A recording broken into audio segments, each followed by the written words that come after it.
You're never snarky. Did you get snarky? Yeah, I just got, we're supposed to have a meeting today at the Martin D. Jones Center, and people are sick on the board, people are sick, we had to cancel. Much of it. So, which means I'll stay here, I don't leave her. My mind was headed that way, not towards yours, I'm sorry. Okay. The road to healthy closure. Healthy closure can take place when a Stephen minister and care receiver agree to end their caring relationship when the relationship is no longer needed. Once the care receiver has moved past or adapted to the life challenges that lead to the need for care, you and your care receiver will want to consider bringing the caring relationship to a close. Focus note 1, I think it's on 371 in your book. Printed from your pre-class reading, lists signs and I thought that was up there, but it's not. All right. Anyway, lists signs that it's time to think about bringing a caring relationship to a close. Take a minute to review that list. Just kind of read through, scan through that, and then we're going to talk about it.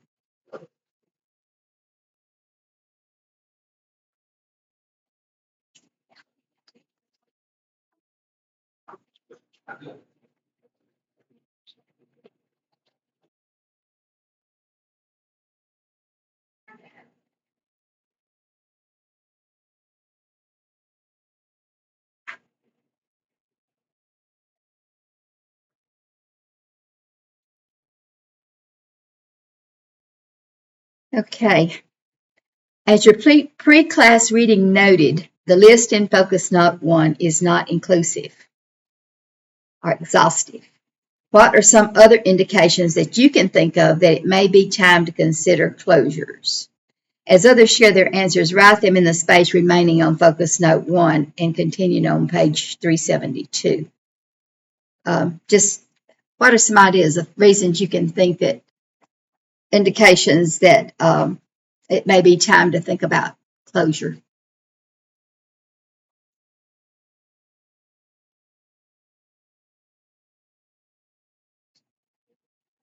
I guess when you're just sitting there and you're just, they're not saying anything. They've run out of anything to say. Out of anything to say. Or if you're just doing chit chat. Yes. If it's just that, even though if you try to kind of direct, kind of lead them to express any feelings, and they just had all they had to say. They're done. It's like it says about when they're talking more about other people. Yeah. Interested in other people. Yeah, well, and yeah, sometimes you do that anyway, but when it gets to be that the whole focus seems to just be extraneous things that really don't have anything to do with what they're doing. Or if they seem like it's harder for them to find time to make an appointment, set your time for the next week. They just seem to be not quite as interested in making sure that they get it set. No, everything's going well enough that's. And you feel like they're doing better. You feel like they've moved beyond what their problems were initially, and that they're doing well with adjusting to the situation, and that they're much better. And then there's usually indications that you're really not needed anymore. They may kind of want you to stay, but you're not really needed anymore. If you had a list of potential care receivers waiting for a Stephen minister, would that be a good reason to close? Well, yeah. Relationship? Well, there's an opportunity to help somebody else when these people really don't need you anymore. So if you've got people that are waiting for a Stephen minister, Or if you've got two different. yeah. Well, we try not to do that too often, but we do sometimes when necessary. Yeah. If you have two different people that you're seeing and one of them just don't need you anymore, it's kind of an indication that it's time to just move on. Do you have people that want to? It seems like they just want you to stay there because they like your company. Yeah. Yeah, like you're lonely or something. Yeah. That's what I thought. I mean, I thought that I could figure that. It is, and I think a little further in this we're going to discuss that. But by recognizing the signs that it's time for closure and talking assertively with your care receiver about it, you can stay on the road to a healthy closure.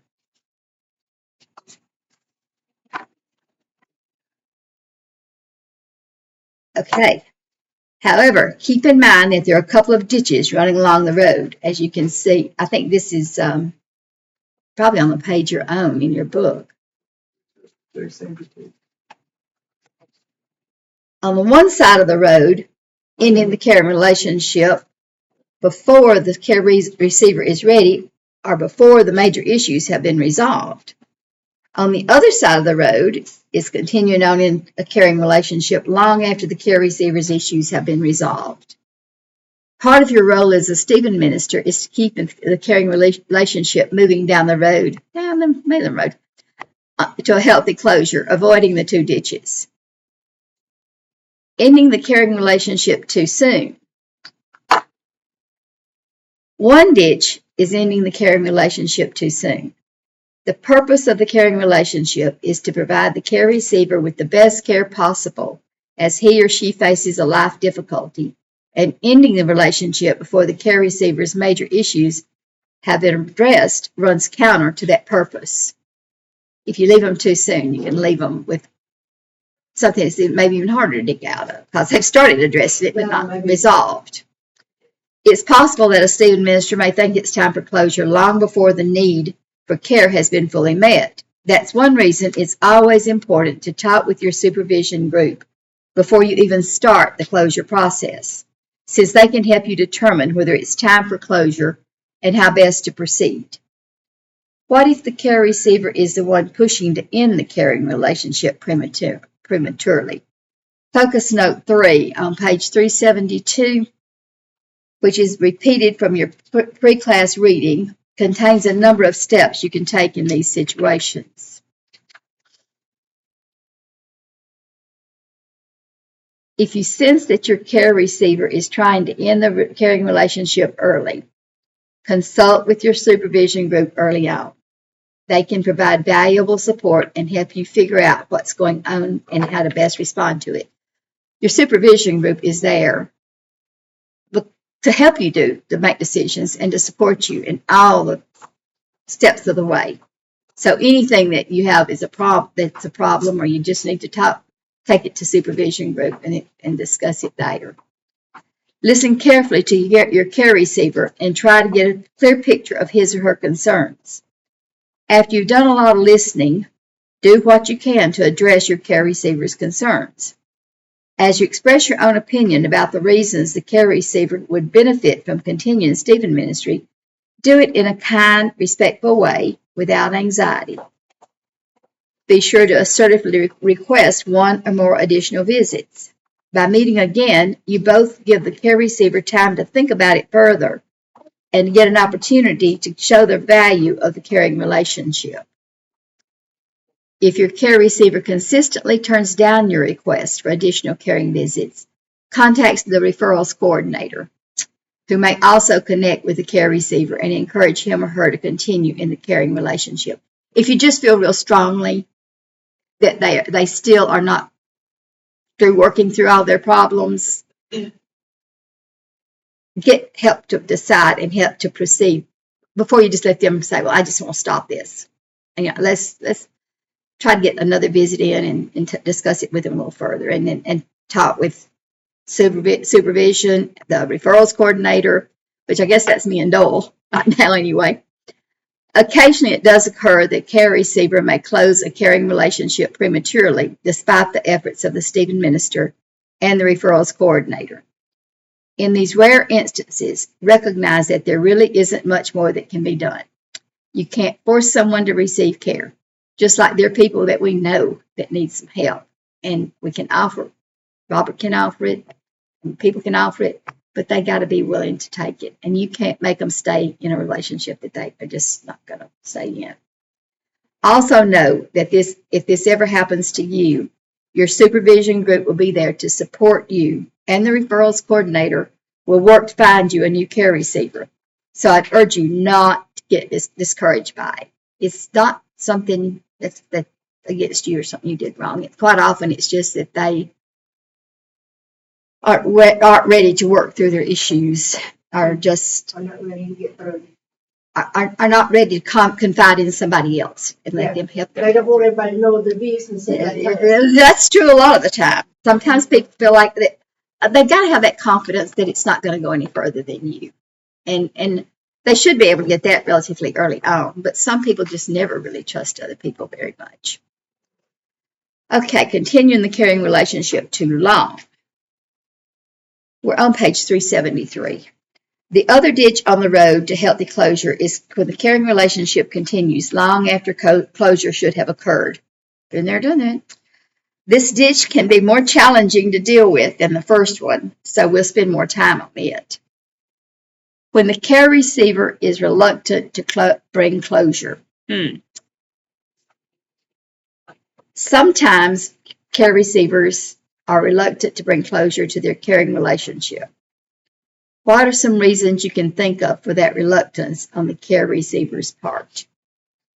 Your thoughts. What are something you can think of? What are some reasons that you can think that they are reluctant for you to leave them? They like to have you there. They'd like to have you there. Yeah. They've come to rely on you being there. Yep. As company, I guess, in a way. Yeah. Well, it is. It is. Sometimes, they're afraid that they'll be lonely and that they won't have anybody to talk to. Yeah, that could be another change in their life, Absolutely. that, they've already had some sort of change that they needed in the first place. And not having them would be another change. They're not ready to deal with another give up. change. In their mind, they're not ready to deal with it. Any more thoughts? They may have something they just hadn't brought up to you that they know they need to work out, but they haven't shared it yet.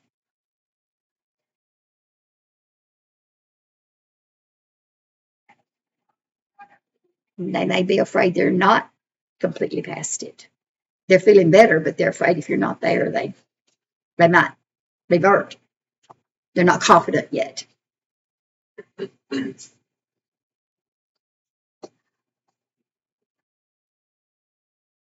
It's easier sometimes than stepping out to bring other people into your life. You've got that relationship, and it's easier to rely on that than to. Well, I don't know. I guess if you had a situation, just say you had a situation like, I guess maybe they had a family member that was having a squabble with them. That they wanted the family member wanted to quit, but they didn't, and maybe that would be. Sometimes I think they do get encouragement from family that, no, you don't. They don't even. The family's really not necessarily supposed to know why you're visiting them, but they usually do. Yeah. They usually do, and they may think that they'd rather be the influence on them than having them just have an ear to listen without being involved in the situation. Or maybe the Having family member feel like you being too nosy in your business. Mm-hmm. Could that be a problem? Or the person is getting closer. They feel like they're closer to you as far as being talking to you than talking to them, and they want to be. They want to be the one that. Maybe they think that the care receiver may be being influenced in a direction that they don't want them to be. That's true too. That's very true too. A lot of times it's outside forces that are making them not want to. They may have trouble dealing with a family member that's really not part of their issue, but they have trouble dealing with a family member that they think you being there helps.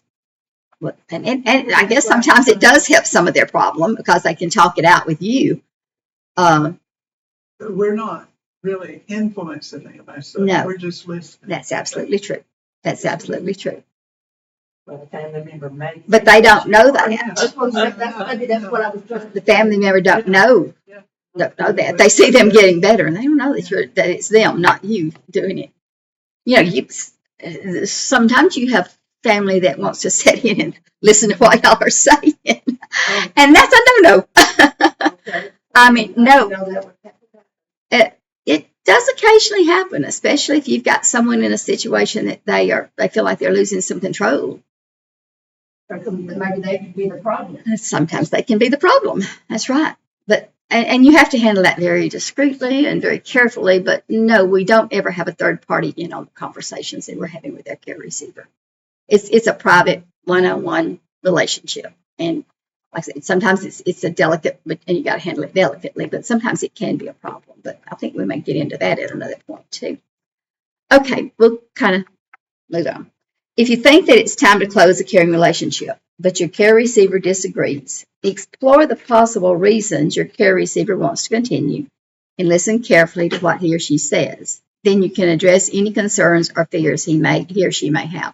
So that if you feel like if they're not wanting to go through the closure and ending the relationship, you may have to spend an extra visit or two. In fact, you really do need to spend more than just one visit and kind of close it out and give them time to express concerns and for you to, kind of help them through those concerns and address it so that you're both more ready to go ahead and proceed with ending the relationship. Other times, the state administrator is the one reluctant to end a caring relationship, even though the presenting issue has been addressed and the care receiver no longer needs ongoing care. What are some of the reasons a state administrator might be reluctant? What's your thoughts on that? They've enjoyed being with the person and offering coffee. And it's moved to a point that you're past addressing the major issues and it's so much more relaxed. Becoming friends. Yeah, you're moving from, the relationship is moving out of that care receiver, caregiver. Or have become friends and care receivers. Care. You may be struggling with your boundaries. I mean, we're supposed to have boundaries that we don't go over, and you may be struggling with those. You really want to help them more. You want to be involved in their life. In answering these questions and discussion, there's another thing that you need to consider. In this church, could very well be a very close friend of yours. Mm-hmm. This is written like it's a stranger. Mm-hmm. That is normally not the case that you would face. But now we have some that do it from outside. Mm-hmm. Most are friends.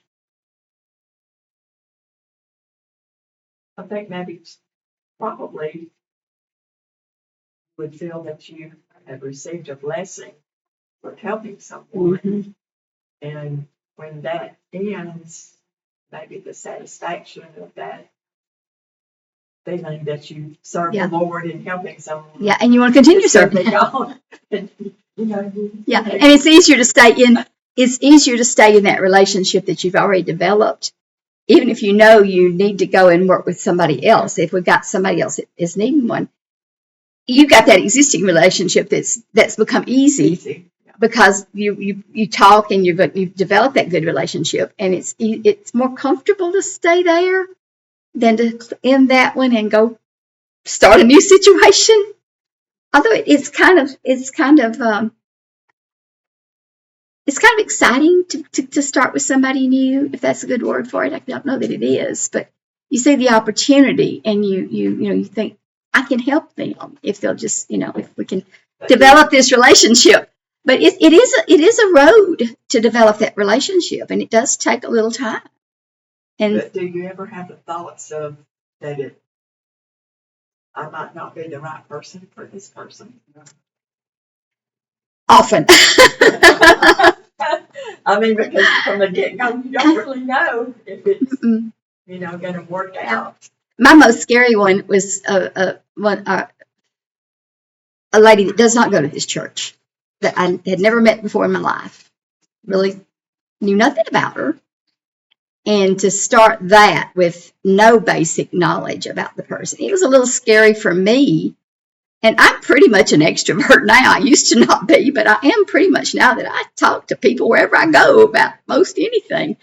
But it's a little scary to go one-on-one with somebody in the early day or two of going to, of course, somebody else had already talked to him and had done the referral and handled the referral and got me all signed up to go see her.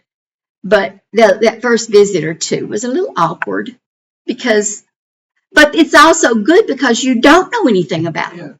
Yeah. And they can start from the beginning and tell you their life. And you get it probably from about the time they're 10 sometimes, or from longer than that. You get their life story. And sometimes you hear it over and over again. You have the case that you don't think, you're thinking maybe I'm not the right person, that should be discussed at the supervisor. Right, yeah. Yeah. And actually, even like if I come and talk to you about visiting with somebody and you have concerns about it, let me know right up front if you have some concerns about it that we can address. And we may go to some of the other leaders and talk to them before you ever really get assigned officially to that person. Because if you have concerns about it, we don't want you going in worried that you're not a fit for them. Although I think in most all circumstances, we're not sure if we are or not, unless it's somebody you've really known a long time. You know, you pretty much are just going to help them deal with loneliness or not getting over a loss, or that's been way in the past. But if it's something you just don't feel comfortable with, you need to talk to us about it before you ever are assigned to that person. And then, after discussing it, then if you feel uncomfortable, then maybe we'll see if somebody else might be a better fit. But you're nearly always going to have some apprehensions to begin with, especially if it's somebody you don't know anything about their situation or about their circumstances. And like I said, most people come from the church. But that's one of the things we're working toward, is trying to be able to let people know we're here and offer the services outside the church. I mean, you don't have to be a member of any church. You don't even have to be a Christian for us to deal with you. And to a lot of us, that would be a little harder situation if it's, somebody's totally. But we have approached people that had no involvement whatsoever. And I think that finally they did decline. The one or two I'm thinking of did decline. I had one. His sister was a Stephen minister in Michigan and called us. Yeah. I met with him a couple of times and He just. see if he wanted to do it. Well, I can think of one several years ago too that one of the church members here had suggested, and I think he had even talked to him. And you probably went to talk to him. I can't remember the guy's name, but anyway, they didn't. Linda Hall had the care receiver for a good while that we got from the Shoppers guy and. Yeah. So he's not a member of our church, never came during the time that she, Initially, I think that's a little more concerning, but I think in the long term, it may be easier in some ways that you don't really know the person, because then you do fully listen to their life and what they're telling you, where people that you've been in church with for 10, 15 years, you do feel kind of like you know their story pretty much, and you listen, but it's not with the same intensity, I don't think, than if it's somebody that you don't know anything about except what little you've been told on the referral form about them. So it may be a little more uncomfortable to start with. But I think in the long term, it may be a little easier to really pay attention to everything they tell you, because you are gleaning every information. Yeah, everything's new to you, and you're wanting to get all the information you can get to proceed. So in some ways, a person that you don't know can be easier than somebody you do, because sometimes we think we know everything about people that we don't. People are good sometimes at having a public persona, and they're not what they appear to be. I mean, not that that's. They just don't want people to see that they're not always happy-go-lucky and carefree, and that they're full of joy and all this stuff. I know somebody personally in my own life that's that way, and I never really know where they are. Not Gerald. Although he can do that sometimes too, but not him. But it's you know, there are people that project a different image altogether when they're around other people than what they really are very privately or one-on-one with somebody. So we do need to listen carefully, even though we think we may know the person, but because obviously we don't know everything about everybody. And church relationships are probably that way more than any other. Yes. Somebody you think you know, but all you know is. From church. You know, at church, you probably don't know everything. That, it may be more difficult to break through that trust. Mm-hmm. What's really going on. Because they know you too. Yeah, that's what You know. really true. You what you learned and you train to do the process and let it work. I know several people right now that I honestly and truly think need a Stephen minister. But it's hard the people in our church I don't know for one thing if they fully understand what Stephen ministers do. I think they don't have a good concept of it, honestly. But it's harder to get them to consider it when they think, well, I know all of them, you know, I talk to them all the time. You know, I don't think they really realize that we aren't there as a fellow church member. We're there for a specific reason that we've been trained to deal with, you know?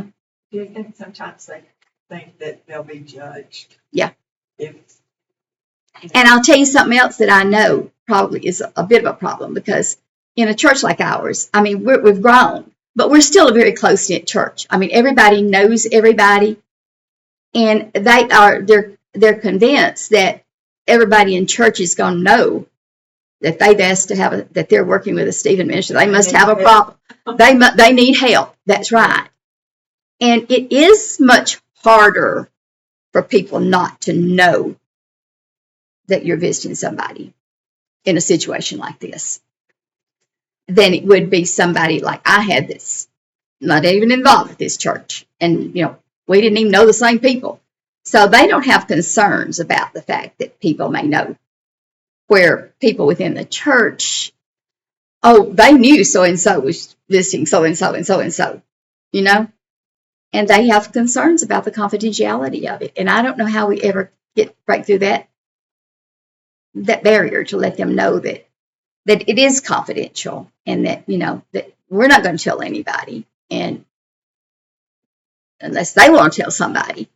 And we try to meet in situations where we're not going to be here where everybody's going to see us talking. So anyway, it can be a little more difficult with people that you know. Stephen ministers can look to their supervision groups for guidance in recognizing when it's time to bring closure and for help overcoming any reluctance they may feel. All right, healthy closure at the appropriate time. That's the challenge. Healthy closure, appropriate time. Healthy for both of you at the appropriate time. In your caring relationships, you'll need to stay out of both ditches and keep moving down the road to healthy closure. When the care receiver has moved through and beyond the crisis and is well on the path toward great wholeness, it's time for closure. Healthy closure at the right time is what's best for both the care receiver and the Stephen minister. Before I move on to talk about that, I do have one more remark. In some instances, what we're visiting people for, we can help them. We can always help them. But in some instances, I'm not sure they ever get past the point of needing somebody in their life. Because one of the reasons we're there is because they don't have somebody in their life. And that one is a lot harder to end. Because you worry about them not having somebody. Their children never visit. Nobody. Maybe another church member or two will drop in and see them occasionally, but they like that reliable. So those kind of things can tend to go on and are sometimes terminated when they die, because it's just hard to find that perfect closure time that you both can feel comfortable ending it. And that's when we need to discuss further too within the group to get some help.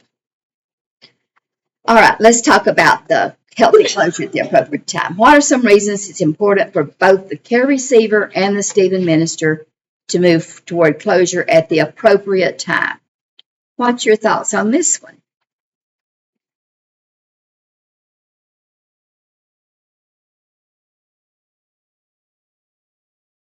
Well, it's important for them both to do it at the same time. It's important that they're both agreeing to it. That's right. I would think that would not be easy sometimes. It's not easy sometimes. That's definitely true. In my mind, I would probably think more than a few times. I don't think. Well, yeah. And you don't want the care receiver to be totally dependent on you as the Stephen minister. That's not what we're there for. Once they've shown signs that they're past their initial problem and ready to move on, they need to be able to move on and develop those other contacts, and you need to move on to somebody else. It's sometimes hard to And get it's to. not like we bring this subject up and then 15 minutes later we're signing Out the door. papers, we're done. Yeah. I mean, this is a process. And what keeps coming to my mind when I look at that picture of the road and it goes down to nothing and ditches on both sides is hurling. Watch the Olympics and all, you know what hurling is. I mean, they are meticulous about getting lined up, and the things that they do are amazing. But this process, it's all that getting lined up so that we can send them off, and they're going to stay on that road even after we're not there. And so you talk about it, and you talk about it again the next time, and then the process begins, and you decide, let's meet again in 2 weeks and discuss this a little more. So you skip a week. So you kind of just, it's a gradual process. It's not an abrupt thing.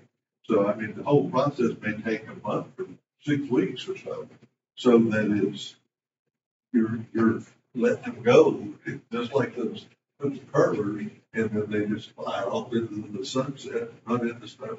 No. But that's what it looks like to me. And so it's an easy, I mean, you may talk about, well, we're about ready to close this thing, and that'd be the only thing you say about it in this business. And then lead the conversation, comes up again the next week, and then you start making some plans. Well, let's just see how it goes for a couple of weeks, and we'll meet 2 weeks instead of 1. Yeah. And that kind of thing. So it's, They recommend that you not just yeah. and go in and say, well, I think we need to close this out here, sign here. that it is a process. And there is, they're reluctant to continue at all. There is a form that needs to be signed. My suggestion would be don't have that with you. Mhm. Well, there's a form we've got to fill out. So let's go ahead and meet next week, and we'll do that. Give them another week to think about, are you really ready to close the thing? So it's a process, not an event. Yeah, it definitely is, and it's not something that you can just, unless they just quit answering your calls and don't return your calls. And I've had that happen to me. I never knew why. They were talking to me fine, and we only met 2 or 3 times. But then all of a sudden, my texts would get answered. Oh, well, I'll text you later when I have time. My phone calls would not get answered. And I didn't even get to see them get a form signed because I don't know. I really don't know what happened. I mean, I think I know they're still around, and I know they've had issues a lot since then. But sometimes it can happen to you. And I didn't think, well, I must have done something horribly wrong. I mean, like I said, we only met a couple of 3 times, but I think it was a matter of they decided that they didn't have time They to wasn't ready. that. Well, I probably wasn't, but needed to be. It's gotten worse since then. I know from what I've seen. There's nothing you can do about it. yeah, we can encourage it and do what we can to get them to meet at least one more time. But if they just say, I'm done, then do try to get the form signed just for our records and for a lot of reasons, to get them to sign the form. Do they know that there'll be a form at some point?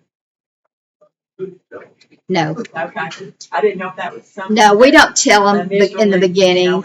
No, we have them sign the agreement to have a Stephen minister. We do have that signed for our records before we ever talk to you. Yeah. That they agree to have people visit them. But we don't go into that because sometimes it plants a seed that you don't want planted right now.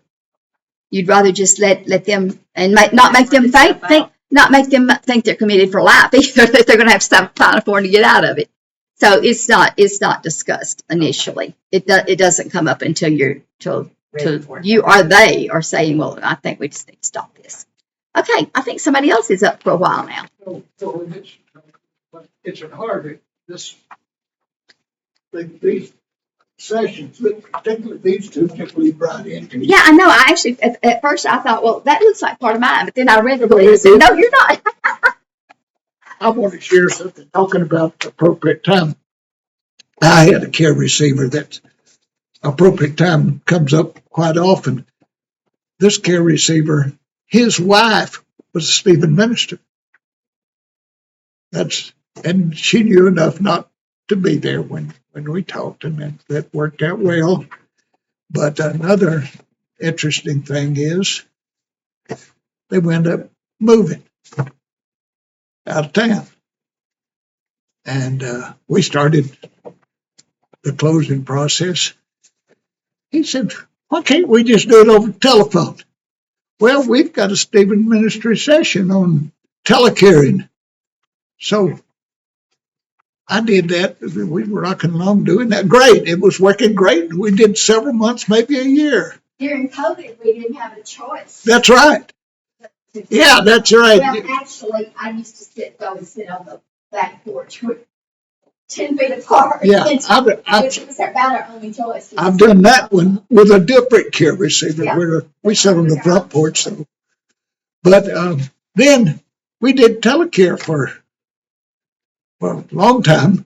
And then we were talking about, we started actually the closure process. We're talking about ending it. And his wife gets put in a nursing home. So we decided we're not going to stop it.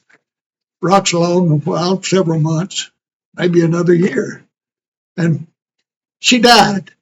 So we were already talking about closing again, and she died. Well, back to home plate. We go probably another year. We started talking about ending it, and he died. So sometimes this doesn't work the way you would want it to. Have to be a little flexible sometimes.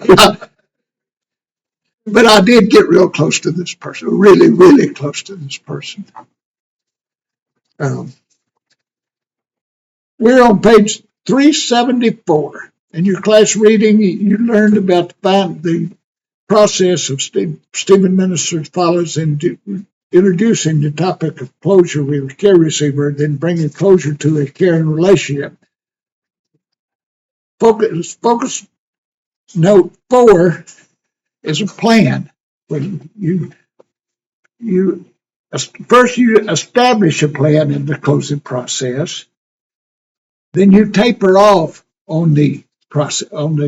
Maybe you don't talk a whole hour when you go there on Tuesday morning. Maybe you just taper off, and then you set a specific date for the visit, and then you conduct the last visit. Now, this is overtime, and there's no set formula for how much time. It's just, in my cases with that person I talked about, it went on a while.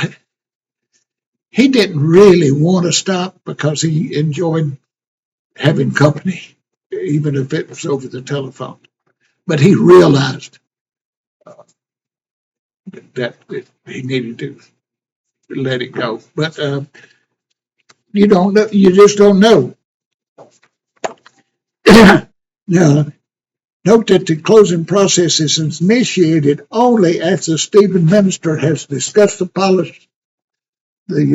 possibility with the Stephen group, with the supervisor group.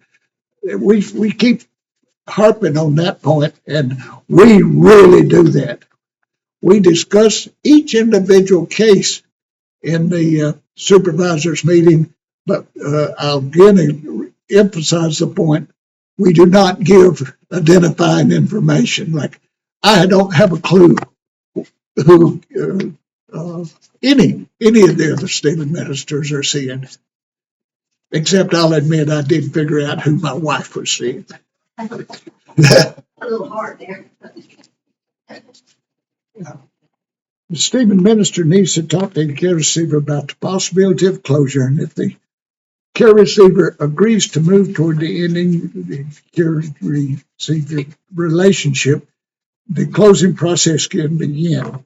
You and the care receiver will establish a plan that indicates that you will taper off the frequency of your visit. Then you'll begin to taper off your visits and eventually set a specific mutual agreeable date for the last visit. Never quite got to that point on that one.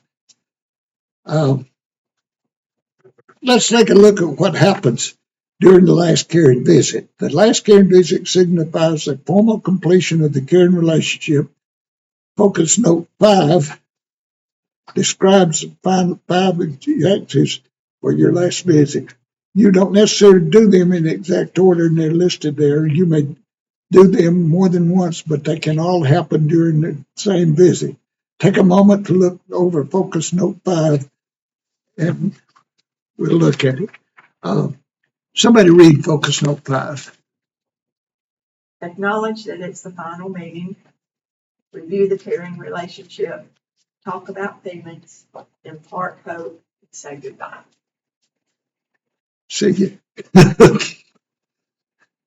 pretty much say I'm out of here. It's kind of a sweet process, actually. Near the beginning of the visit, this is the final meeting. Near the beginning of the visit, it's good to remind the care receiver that this visit is the final one and that it represents the successful completion of your caring relationship. Using words like those in the focus note on page 375. Doing so will help you underscore the reality of closure in a positive, encouraging way. Somebody read Focus Note 6. We've been talking about today for a while, and now it's here.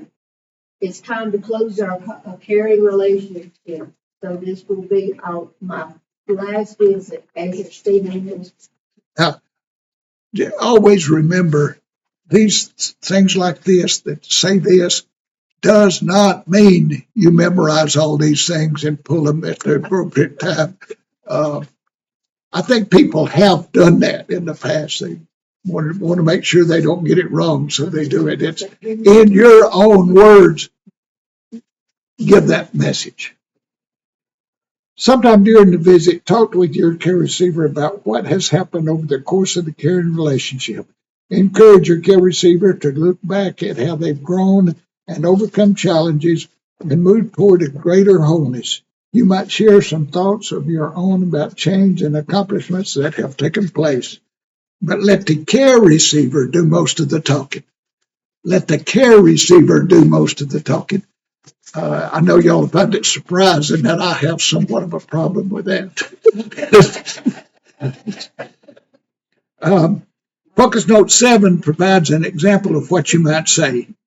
The Stephen minister might say, since we first began to meet, you've adjusted well to your new surroundings. What do you think about the changes you've made? Get them to talking. And talk about the feelings. At some point, you'll want to explore the care receiver's feelings about caring relationship overall. This begins the last caring visit. Focus Group 8, example of how to care for help the care receiver talk about those feelings. Go ahead and read that, someone. Focus Group 8. About the relationship overall. Yes. How do you feel about all that you've accomplished over the time we've been together. What are you feeling as you think about the visits we've had, looking at where you are today compared to when we started meeting? And about the last caring visit, and we go on there. Yeah, How do you feel about today being our last caring visit? What's going on inside as you think about this being our last scheduled visit? be careful on that, what you say, when you say what's said here. I probably wouldn't use those words because that tends to open the door a little bit. What do you think about it being the last caring visit? That might leave the word that they might want to. Let's not make this the last one. We're not finished. But again, you talked about this. Yeah, you've talked about it a lot. I think it's best to acknowledge all of those things in that last bit. They know it's the last one. But let's review where we've been, what we've done, and how do you feel about this bid? And hopefully they'll say, well, I'm kind of sad, but I'm ready. I mean, that's the perfect answer. Yeah. Hopefully they'll say, well, I'm really looking forward to this. I've been wondering. How long are you gonna keep coming? You know, if it's somebody that doesn't have a wide circle of friends, they just like having company and they're there by themselves most of the time. And you can get where you're providing that, and that's really not what Stephen Minister is. Maybe as a company instead of being a state minister. Exactly. And maybe only as company. Because if we're Stephen Minister, we're going to be company. But I mean, does anyone ever become a friend to that person after this? I mean, not in your capacity as a city minister, but just as a friend? yes, Is that definitely. discouraged, or does it matter? They discourage it, but in our situation, I'm like, Carolyn had one that they were friends, not real, they were acquaintances before she started being Stephen Minister. After the Stephen Minister things, they've become just about best friends. And Stephen Minister really discourages that, but it doesn't say you can't do it. It's kind of hard in a situation where a lot of people come against it, it's likely to be within the church. And you're going to be seeing them. I mean, it's really hard just to say, okay, goodbye, never see you again. You know, because you've had some kind of relationship all along, and you can't. It wouldn't be normal. You just can't avoid them. No, When you're sitting but that'd be silly that you stop a friendship Yeah. because of this. And I mean, you would take the scenario where it is an outsider. I mean, maybe Sherry's next door neighbor, she knows he needs Stephen Minister. And so I get Stephen Minister, I don't even know him, he doesn't go to church here or anything. But after that time, I do, and perhaps even after that time, he started coming to church here. Yeah. And then all of a sudden, I was like, all right, there you're here. There's other people you talk to on Sunday morning. I'm gonna act like I don't know you. I would never do that, No, no matter what they say. So, no. I mean, you gotta, but it's not that awful. And if the visits and the Stephen Ministry relationship is what it's supposed to be, there's a difference between being a Stephen Minister and being a friend. Exactly. And being a friend is a big step down. So we're not going to be Stephen, this relationship anymore for sure. We'll go eat or we want to go to England, let's go, or whatever. Back in 2018, I'll let me chair wasn't here. I had 3 brain surgeries in 1 month, and I was in the hospital for pretty much all of that month and half of the next month. And 2 or 3 months, I was completely out of it. I should have had a Stephen Minister during that time, but I was a Stephen Minister, and I guess it it didn't cross anybody's mind that I needed Stephen, mine, including mine. I never thought of it either. But, and I was a Stephen minister. But if something happened to Connie that she needed a Stephen minister, I think we would assign a Stephen minister to her. Yeah, that's many times that trained Stephen ministers become care receivers. As a matter of fact, the people who understand most, this could happen. We've had one that was a Stephen minister that Bob kind of unofficially acted like a Stephen minister to him.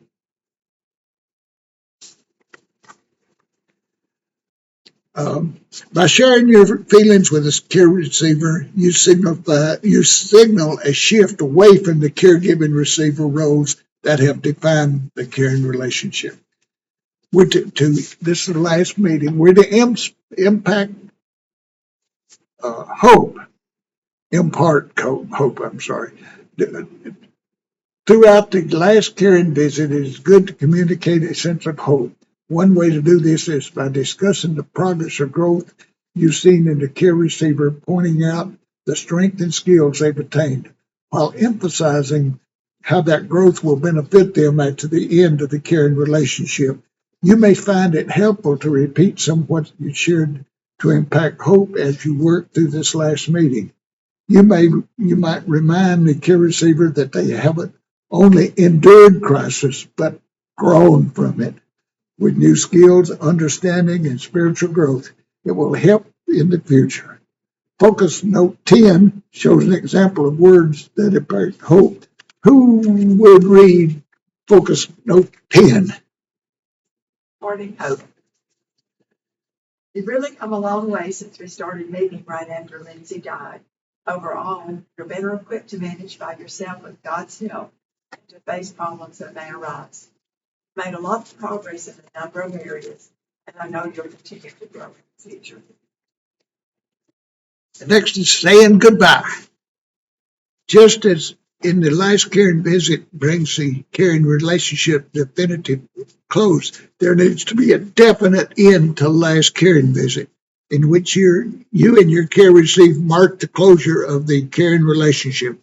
Typically, this involves in saying goodbye in a warm and caring way to each other and in the formal relationship as you entrust your care receiver to God. At that time, the care receiver may offer a compliment or express appreciation in some way. Be prepared to assertively accept any information. Note 11 contains examples of what to say, what not to say. How to receive information, how to receive a compliment, really, from the care receiver. The care receiver might say, I want to tell you that I really appreciate all you've done for me. The care receiver says, I might want to help you, and I really appreciate all you've done for me and how you've been there for me during the painful time. You were a fantastic Stephen ministry. It was nothing. You did all the work. Don't say that. It was nothing. You did all the work. Do say, thank you. I really appreciate that. We worked through this together, and I'm glad I could be of help. Don't deny a compliment. Affirm it. Sending a double message about the end of the relationship. Avoid doing that. We're on page 377. It's important to end the caring relationship as positively as possible. For that reason, I want to offer a word of caution about saying something that might seem harmless, but actually work against the growth and comfort your Stephen relationship has provided. As you proceed with closure, you want to avoid saying something that would create an expectation for ongoing interaction after closure, such, if you need anything, I'm just a phone call away. No, don't say that. Don't imply or even seem to be encouraging them to call with any calls. Words like that may sound like caring and comforting, but they can actually create confusion and undermine the closing process, rather than ending the relationship in a positive way that encourages the care receiver to continue wholeness and growth. Both the Stephen minister and the care receiver have already agreed that the caring relationship is coming to an end. But by inviting the care receiver to get in touch, the Stephen minister sends a double message that the cation relationship may or may not be totally done. This can make it harder for the care receiver to let the caring relationship go.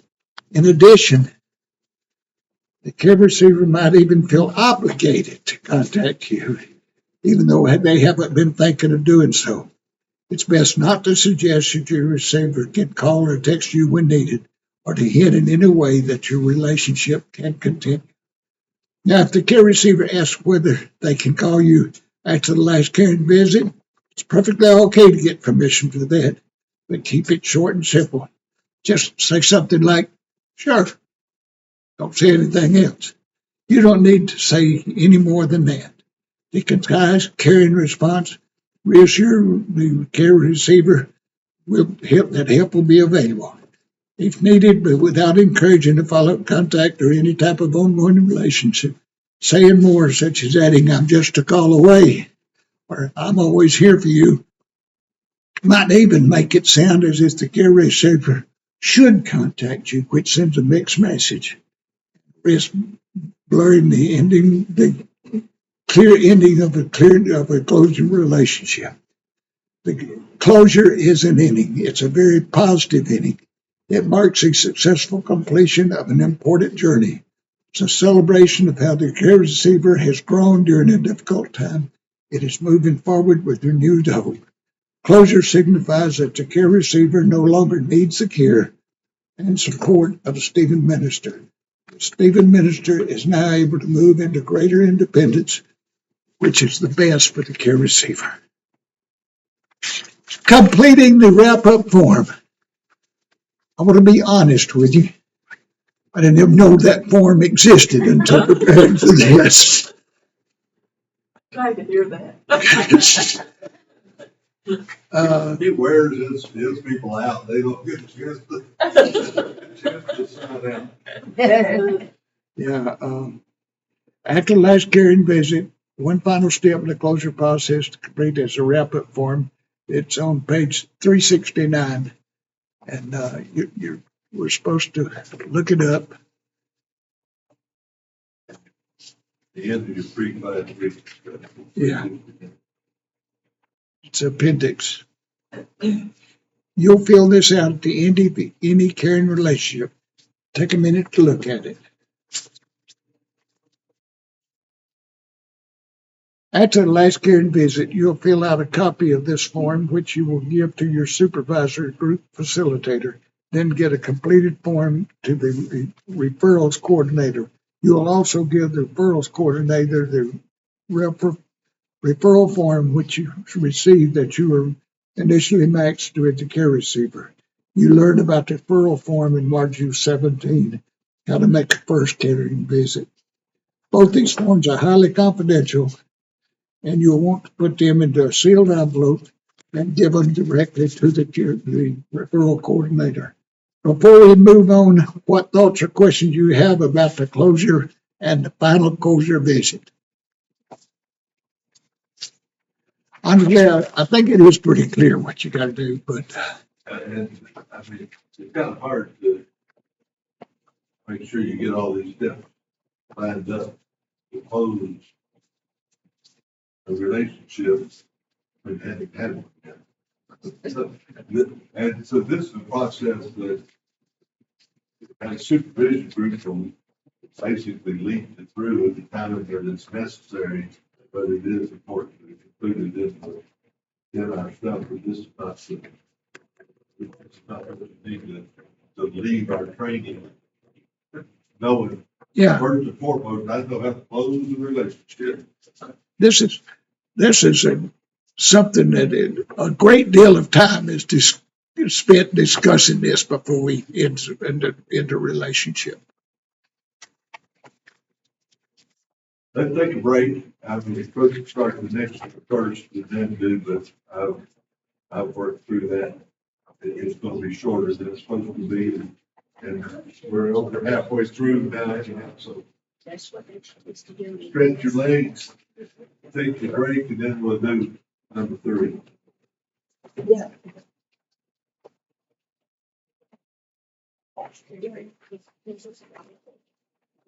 Like I said,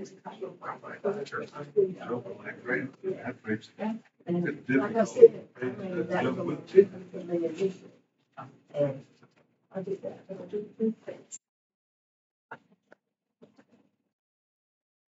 It's a thing, it's saying the money that's in my overhead.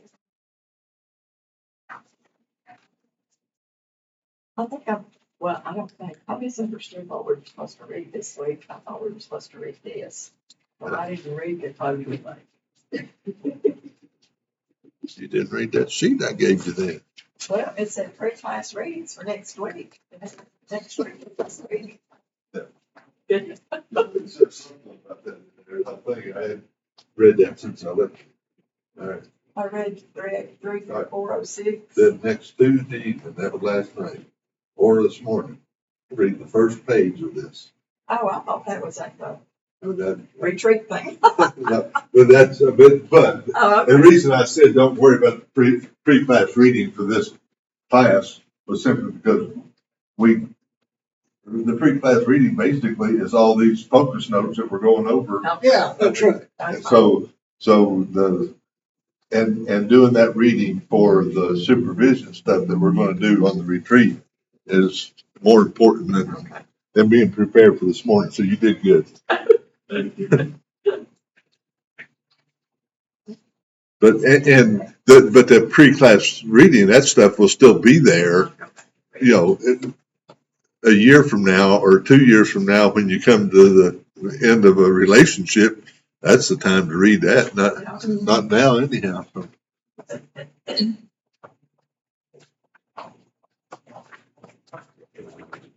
I'll fly away, oh glory, I'll fly away.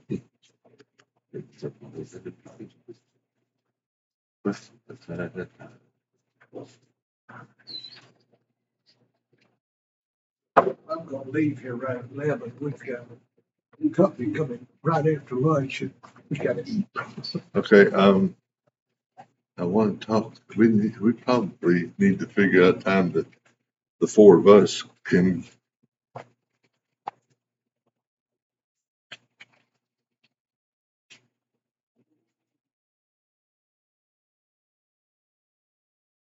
Maybe we can, that'd be pretty late. Thinking when we get over there. But we'll have plenty of time before dinner. Well, one of the things is like that, and I forget who I have assigned to it, that when they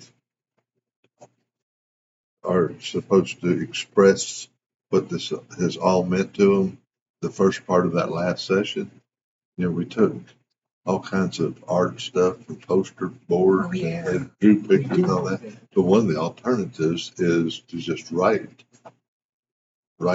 what you. And so I'm thinking that. And I think we did all of that stuff because we weren't gonna have a computer where we're going to. No, I don't remember, but I think we just let them write because they're supposed to write a little bit the night before and then take that and just expound on it. Yeah. And then let them read those things to each other. Might be the best way to handle that. I don't think we're doing the flip chart. But make sure you see, look through your stuff well in advance of leaving next Sunday.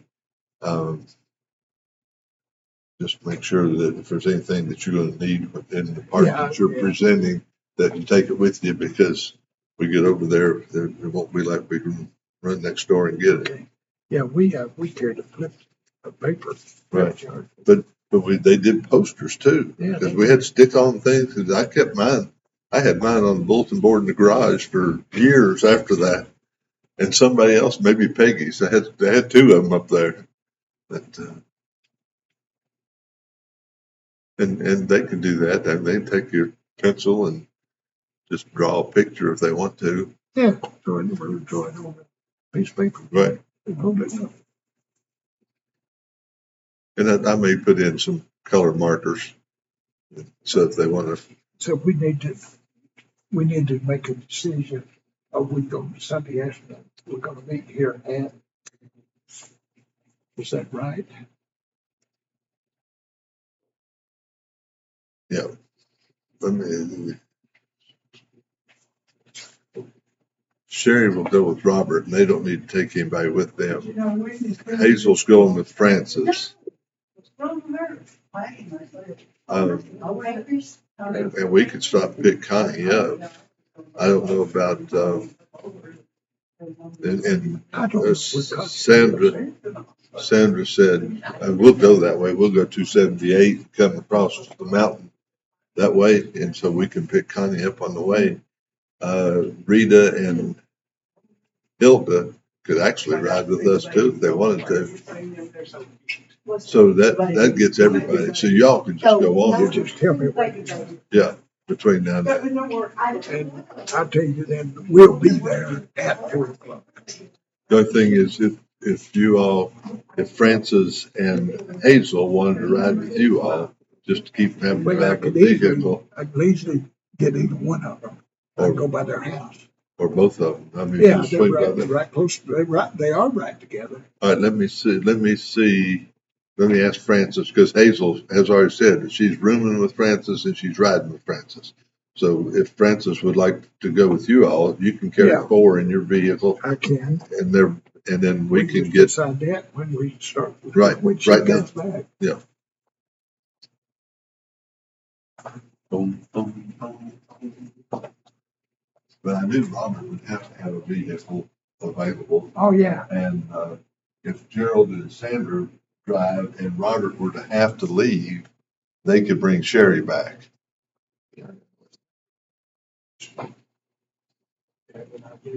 She's head of her circle.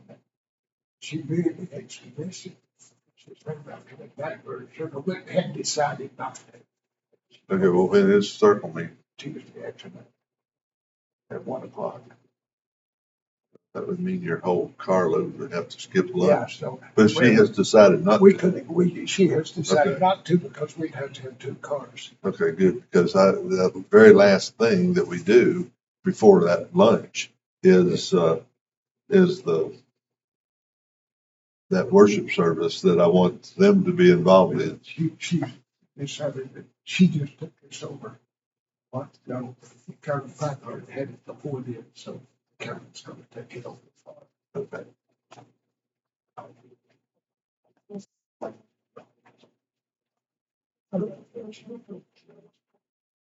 That little girl, Pago, was climbing on that thing that girl's climbing on right there now.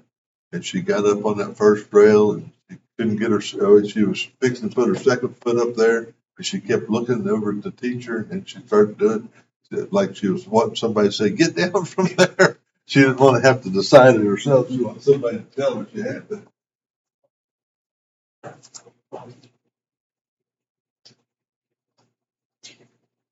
Right here.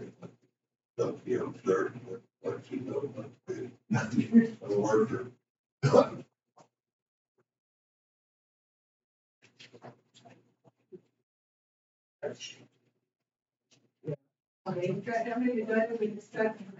got 2. And that's, I just want to go here.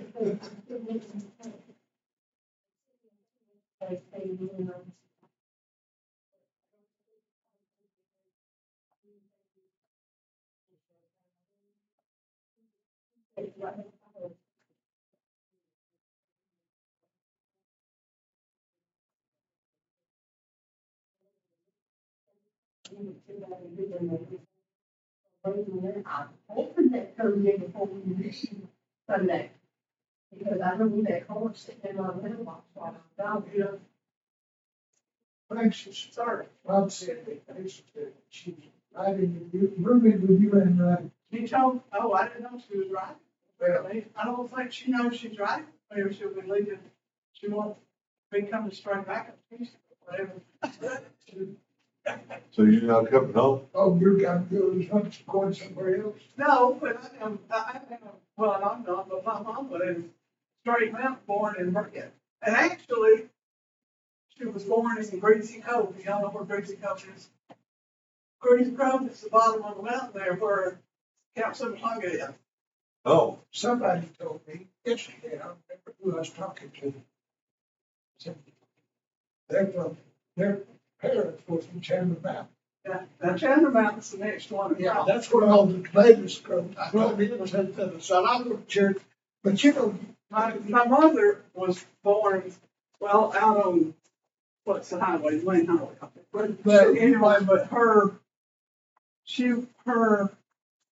it would have been her older sister, died in like December, and she was nearly 2 years old. My mama was born in February. So in between that time, my mama went to her mother and dad's house, which is over in there, underneath the mountain, and it was called Greasy Cove. We always made fun of her, didn't we?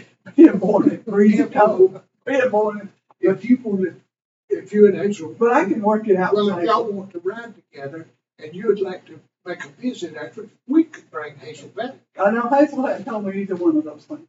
Okay. But I'm But she had told me what she told about that. okay. I'm okay. but you're planning to drive then? Yeah, Because you I want to have, stay. yeah. All right, then Then I could bring Hazel Hazel can go with you and Doyle can bring her back or, okay. But my plan is for you two to room together, Hilda and Rita to room together, and I'll see how they plan on getting there. Connie doesn't have a roommate. Plan for you and Robert to room together. unless you'd That rather would pretty room much with- make sense. You'd rather room with Connie, that's available. And you, Carol, and Peggy and I, and Gerald and Sandra. Transportation wise, I'll check with Hilda tonight and see what their plans are, but they could, if they wanted to, they could meet us and ride. I mean, I could haul 5 in the truck without any trouble at all. Somebody else can ride with me. I mean, I can come on back that day if I need to. No, you don't need to. I know, it'd be easy. I kind of like, I might send Peggy home with the truck and I'll stay with you. I like to venture around. You're not going to visit anybody. You're just going looking, right? They lived out there until she was like 12 years old when they moved to Quincy County. But her dad was a Methodist preacher. And the Murphys, did you know any of the Murphys that were? Okay, well. There's a Murphy Valley too somewhere. Yeah, it's on North of, back up north of Gadsden. Montana. Yeah, That's where they landed first. okay. They came in 1890. But anyway, there's 4 Methodist churches and 3 of them are still active out on the mountain, straight mountain, not whatever. And it's like 4, she would talk about where they went. So I just go see some of my cousins and drive Yeah. around there and see that kind of That's stuff. fine. We would. Sounds like a good plan, as long as you get back in time for trustee meeting. Yeah, I know that. Oh, was that the same day? Yeah. That's Tuesday evening. That's why we did Sunday to Tuesday instead of Monday to Wednesday. Well, I was just telling Mom, Kelvin and I talked about driving 2 cars. Cause she's in her circle. And, she said, I don't want to Then miss. She finally decided she's just gonna have to miss. Kelvin, I'll see what Hazel tells me I have to do and then I'll let y'all know. If you'll pick her up, take her, we'll get her home. We'll bring her, you don't even need to tell her that she's. Well, we won't. All right. Where's Connie go? Is she in the ladies' room or talking to somebody? I don't know. I mean, I don't know. I didn't see her anywhere. They told us we can have snacks. Okay. I'm thinking that I may ask the Peggy and Carolyn and Gerald and Hilda and Rita to do that. So you guys don't Bring have some to. snacks. So you guys don't have to. The room that we're gonna be in has a coffee maker and the microwave and the refrigerator. Does it have coffee? No, I don't, and Peggy said, what about glasses or cups? I think we need, and I'll just tell them, we need to plan that doesn't have anything else. So I've got a box full of styrofoam So cups. we will have coffee or not? Yeah, I'd say we could have coffee. After breakfast, I don't drink coffee, but I do. some folks do, so we could I pretty much drink. take coffee. Peggy made a whole bunch of cookies for some reason the other day, and she decided we don't need to have those sitting around, so Well, we will do that. we need to take them over there so that y'all can. And salty snacks and the Monday after supper, there's some stuff that you guys gotta do, preparation for the next day, but it won't take long, so we got some time there, but I gotta figure out what we want to do. I'm a game player, I'd love to bring Trivial Pursuit or something. and play. That is not a game. Because I had the weirdest thing, the weirdest stupid guy at my house yesterday. I grew up out what's now the lake, Rose Creek. It started out as a creek. But so we have, still a good deal of, stuff there, and it's growing up in trees. It's been growing up in trees for 50 years. I guess it's back in the 86 they were things, so it's like 120 acres. So anyway, so yesterday, these people came to my house. They looked like decent people, and I let them in. I don't always, but it was an older guy and a younger guy, and they wanted to talk about buying the timber. And I said I wasn't interested with it. But he was talking, and so helping. I wish I'd had a recorder there. He was saying, and he was probably, and after listening to them a while, I think he's used to talking to older women. And, really, I think that's because that's how he kept talking. And he was saying, but now, I go, what do they call it, cruising? I'll go cruising, not come to you. But he said, now, I'll give it to you in bills. I'm not gonna. I said, give me the bills. I never had anybody. That's against the law. Besides, I just wanted to say, do you think I would even talk to you if I wanted it? So he'll be back. I'll let you know how that works out. Peggy's dad gave me a lesson in cruising timber, but Is that just going blind looking and see how big it is? yeah, but you measure trees and figure the height. Basically, when you get done, you know about how much lumber there's going to be there. Cash money, and that way I don't have to pay any Taxes on it. He's from out. I should know his name. I'll see him again, I'm sure. But out over, what is it? The four-way stop for you. After you get past Holly Pond, that next four ways. Cowshed Crossing, Rainbow Crossing. Rainbow Crossing. But the local call it Cowshed Crossing. So now I'm like, how in the world do you know? How do you know I'm not related to a judge? And he just assumes that everybody would like to avoid taxes if they could. Well, then he had threw in there something about another woman he was there. So I'm thinking he's just the people that don't have sense. And like the female.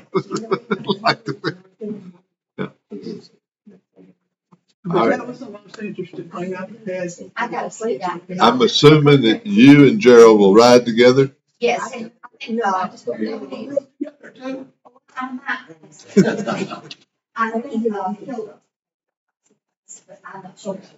Okay, well, Hilda and Rita are the two that, but they can both go with us, or, okay, and, It would just be a matter if we wound up having to scout and leave. okay, Then somebody else would have to get them back. we can haul five, we can get them back over, and if you're okay, Well, if you're not okay, you're by yourself rooming.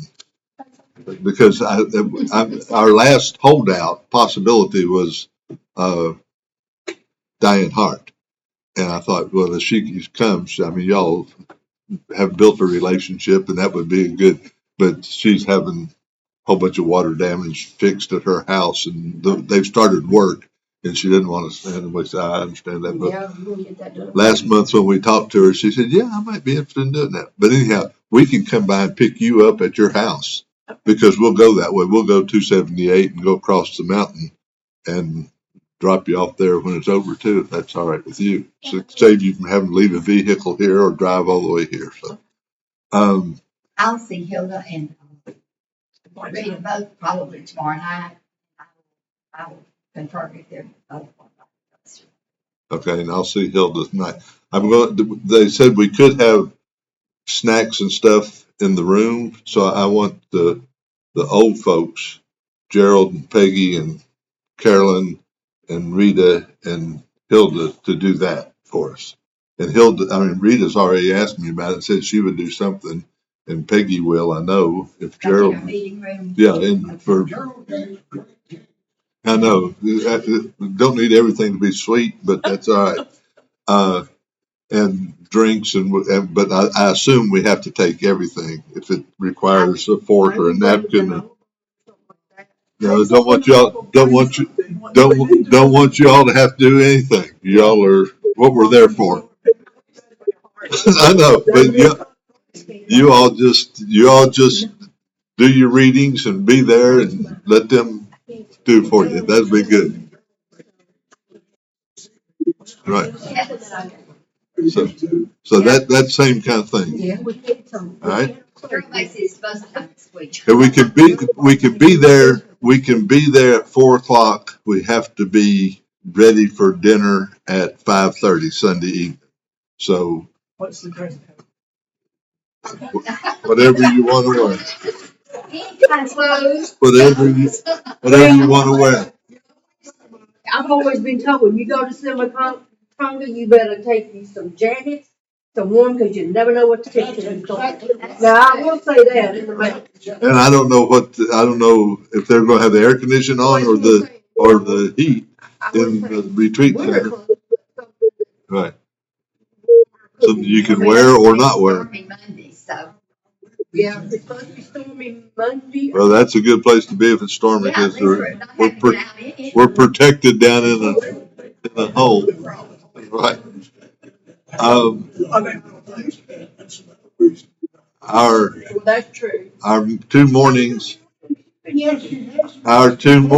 will begin at 8:00 at breakfast, and they were adamant about the times for the meals, 8 and 12 and 5:30.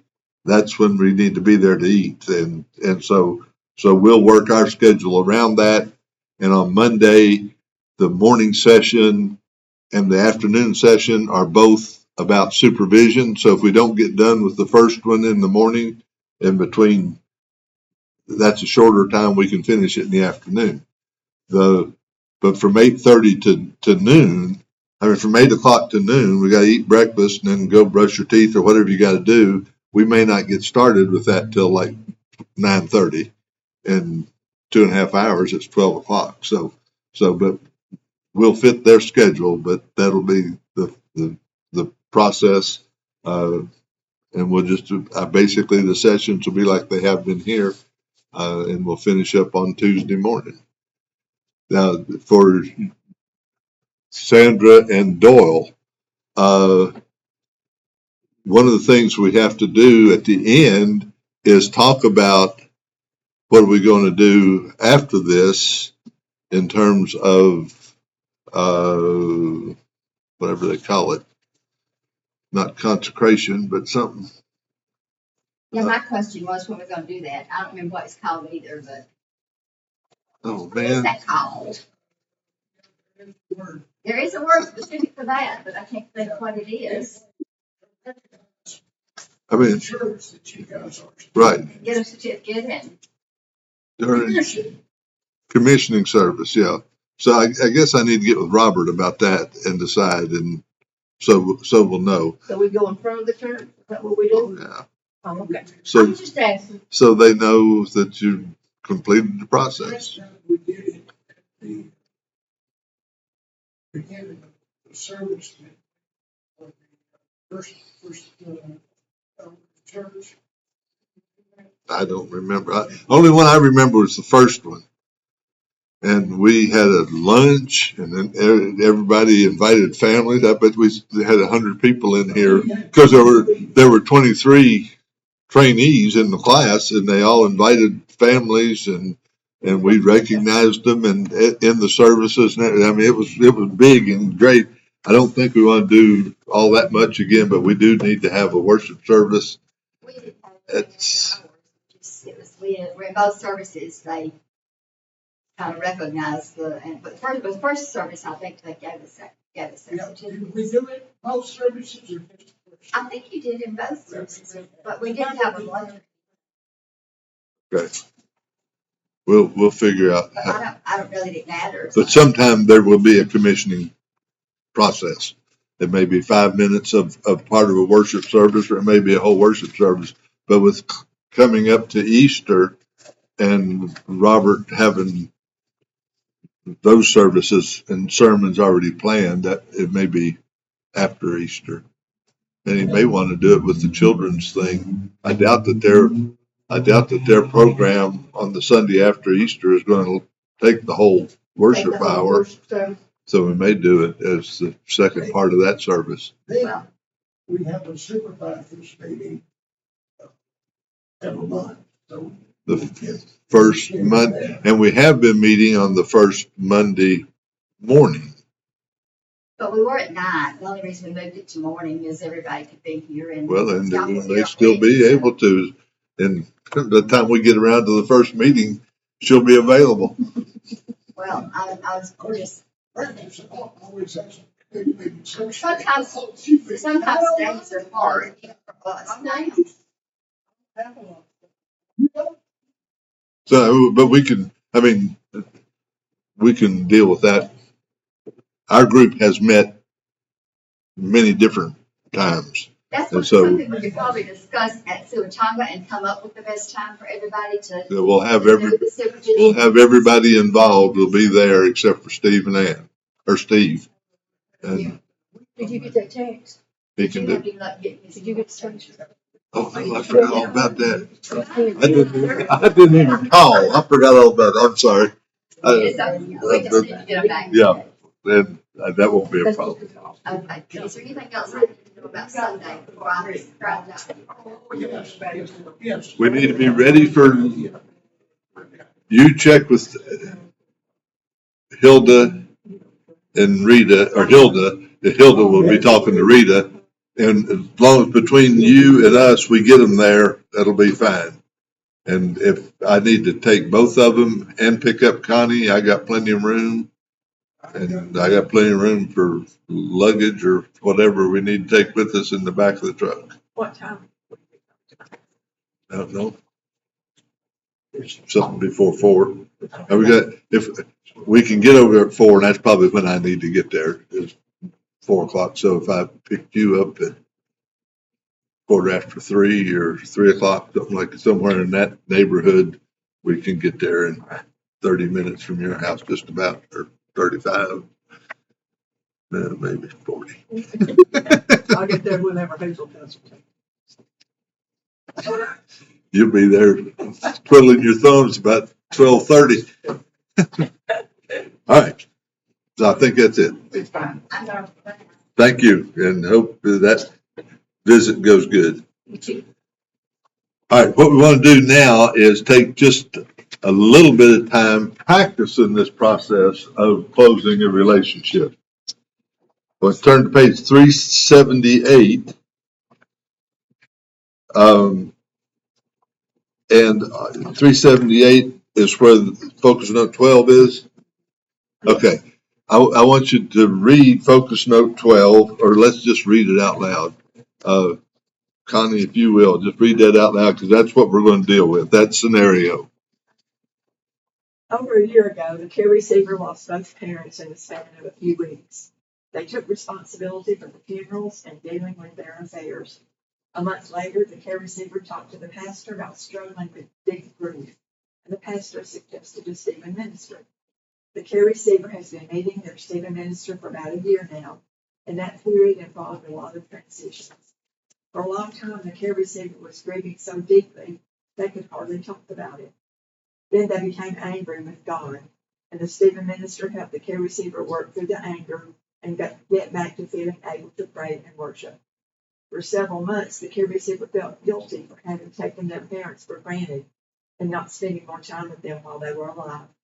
Now, though, the care receiver is at a point where they can function normally and enjoy revisiting happy memories with the Stephen minister.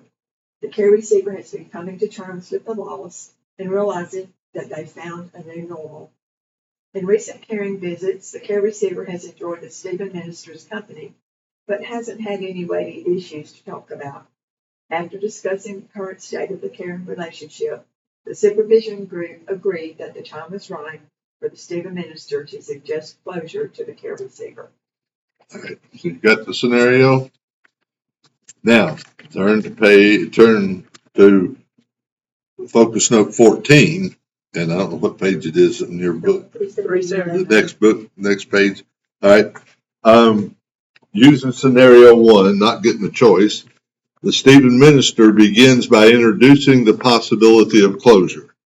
Now, this is in this caring relationship. This is when it first comes up. We said it may take 3 or 4 visits or a month or longer. This is when it first comes up. Stephen minister begins by introducing the possibility of closure. Then the care receiver initially should be a little hesitant to close the relationship because they've enjoyed spending time with Stephen minister. After talking through the situation, however, the care receiver agrees that it's probably time to start moving toward closure. After agreeing to closure, work out the plan for tapering off the caring relationship. So, Francis, I want you to be the Stephen minister. Connie, I want you to be the care receiver. And I want you to do what it said. Francis, you introduce the idea. Okay.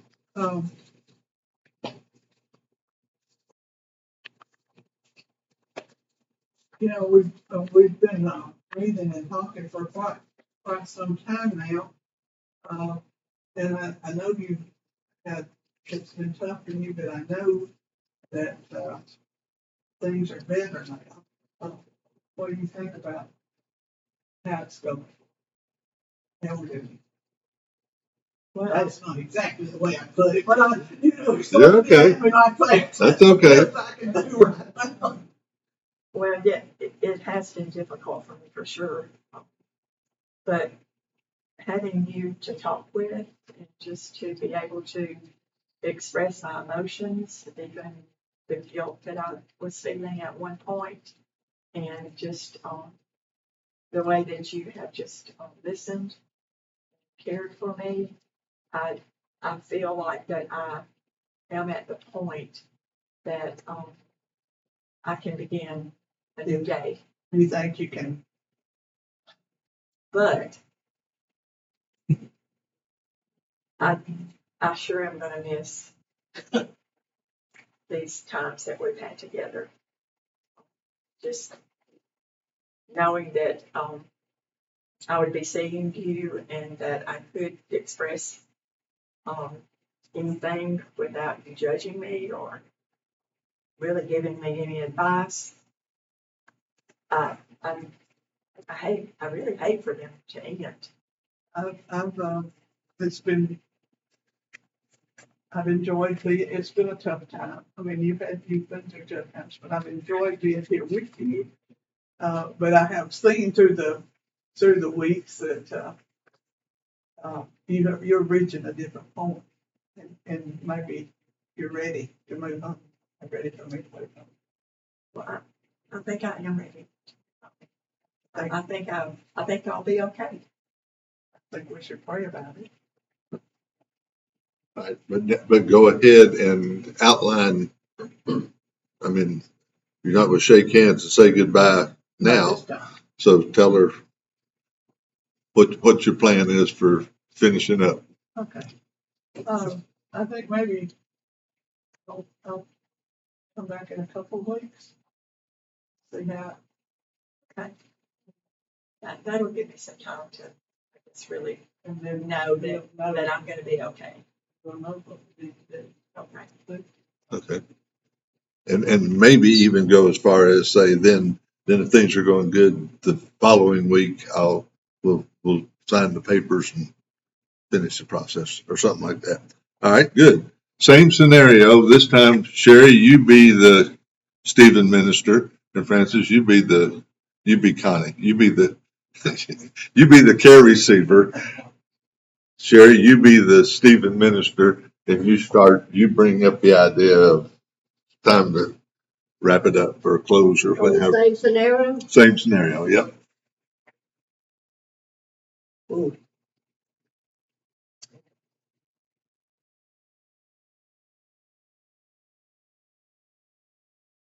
Oh, okay, let's see.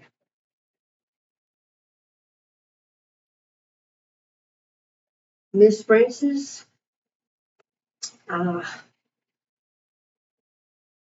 it seems like you're doing pretty well.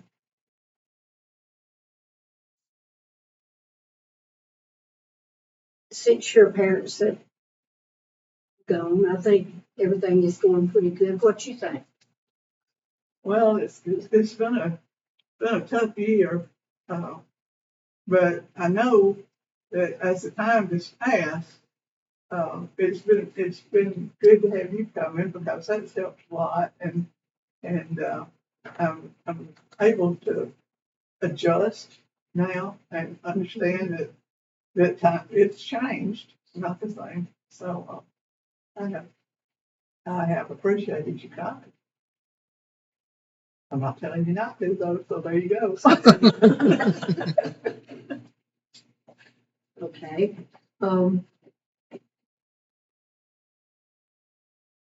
Maybe I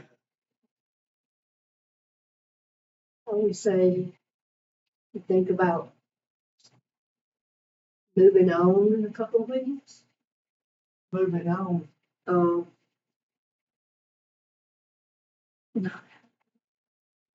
She's working today.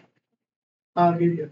I'll help you. Moving on. Do you think I mean, I know I've come a long way. And I appreciate what you've done for me.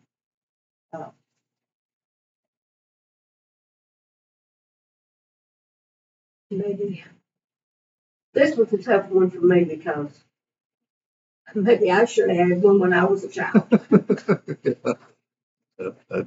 Yeah.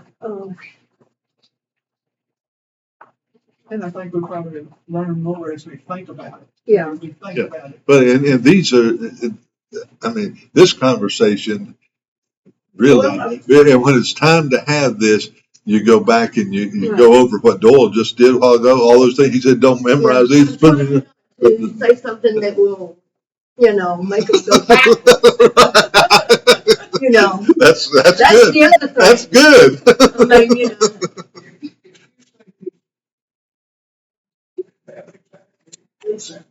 Yeah, Yeah. but I mean, but those are the kinds of things. I mean, you bring it up in the conversation, and the perfect thing is, what do you think, or how do you feel about that, and put it back on them, and they say, I'm thinking maybe we can get by with once a month instead of once a week or something, and it don't need to stretch on forever, even at once a month, but. And then go through the thing. All right, that's good. Basically just wanted you to feel what it's like to have that conversation. I mean, it's good to talk about it, but to do it is a little more difficult. All right, look at focus note 15, wherever that is in your book, right there under 14. Good. All right, what challenges did you encounter when bringing up the subject of closure? kind of hard, like I'm saying, because you, like I said, you don't want to offend the person. You don't want to make them go backwards. You want them to keep going forward. But somehow convey that you can continue to go forward without me. And that's hard to say that, so it doesn't sound like you want to quit. Yeah, right. You Okay. don't wanna All right. close it too close. So now you at least understand what the challenge is. All right. What words or phrases seem particularly helpful for talking through the process, addressing difficult feelings that may come up, making a plan for closure?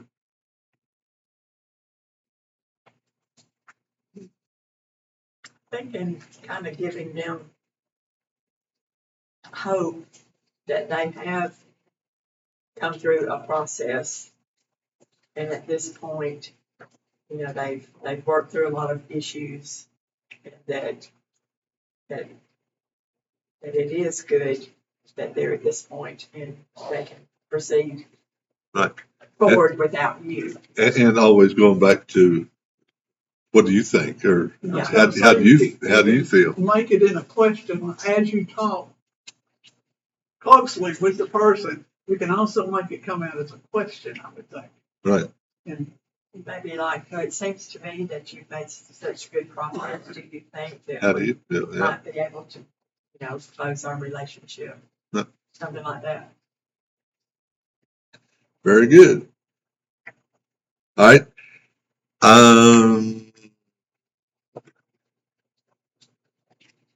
Okay. Now it's when you're supposed to take a break. But we're going to go on to practicing the last caring visit. Now that was when you just first approach it. Now there were several things that we had listed in focus note, wherever it was that Doyle did. Focus note 5, back on page 374. Acknowledge those 5 things. So now we're going to have a conversation and see how well you can go through all those things. This is the last caring visit, okay? And it's the same scenario, but this time, let's see, Connie is the Stephen minister and Sherry is the care receiver. Well, I wanted to get each of you to do one of both. So, and wait a minute, let me see if it tells. The Stephen minister begins by stating that this is the last caring visit. Care receivers should express some sadness over the end of the caring relationship. Also acknowledge the process. They have made and expressed gratitude for the Stephen minister's presence. Blah blah blah. You got 6 minutes. See how many you can cover. Well, Sherry, you know, this is going to be our final time together. And we've been meeting weekly, for over a year now. And I've enjoyed being with you, and I've seen the progress that you have made from the time it was started after, you know, the death of your parents until where you are now in that process. How do you feel about our time together?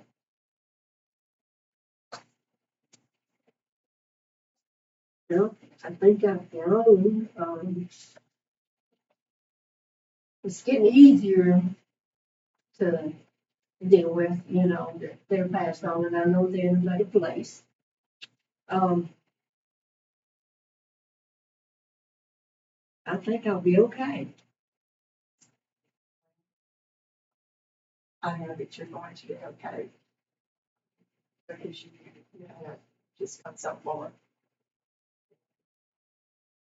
I guess this will be our last time together. Thank the Lord for you for what He's done. And I thank you for your help. That's helped me a lot. And what do you say to that? Goodbye. I thought you were going to say, "Oh, it was nothing." That's not what you're supposed to Let's give credit for me. say. There you go. Yeah, and you had really already done that. So, all right. So again, this is not exactly how it's going to happen, but just to get a feeling of how, you know, trying to say the right thing, like you said before, but not make it sound like, boy, thank heavens, this is the last time I got to do this, or on either side, for that matter. So, okay. There's questions about that too. We're going to look at quickly. All right. So, what challenges did you encounter as you went through the parts of the last caring visit?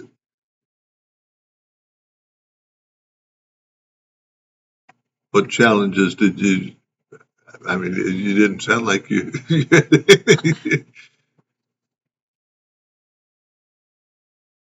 And Sherry didn't challenge you with any.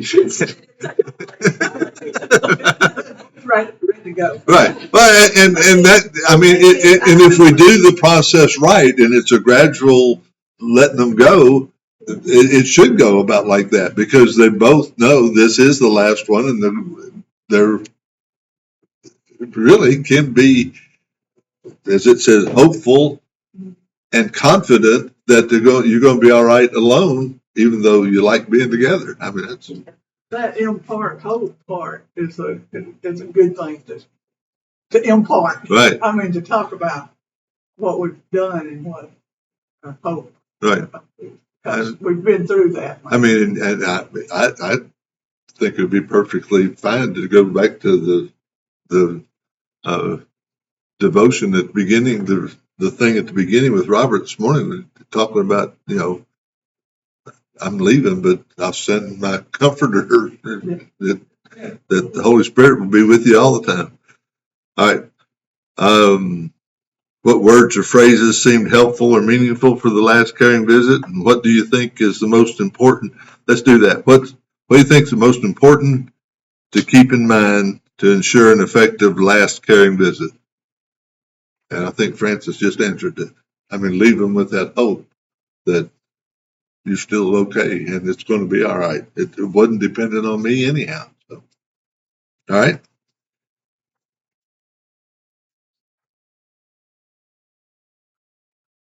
All right. Just in just a few minutes, let's sum up what you've learned and experienced in this module by talking about one overall question. What are the keys to the positive closure experience, both for the care receiver and the Stephen minister? And you got a place there on Focus Note 18 to write down those answers as we go through them. So what are the keys to this being a positive process for both sides?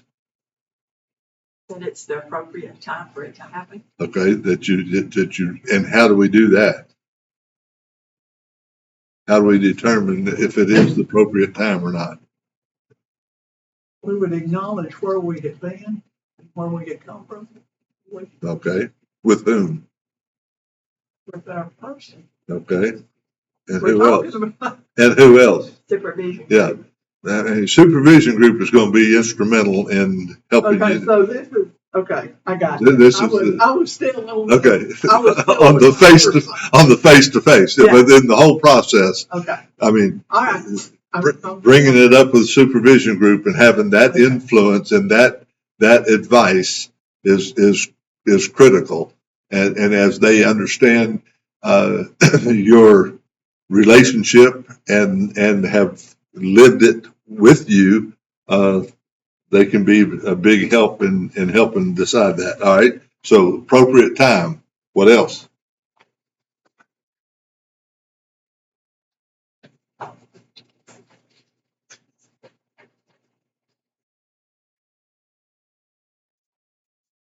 I have a list of a whole bunch of things here, but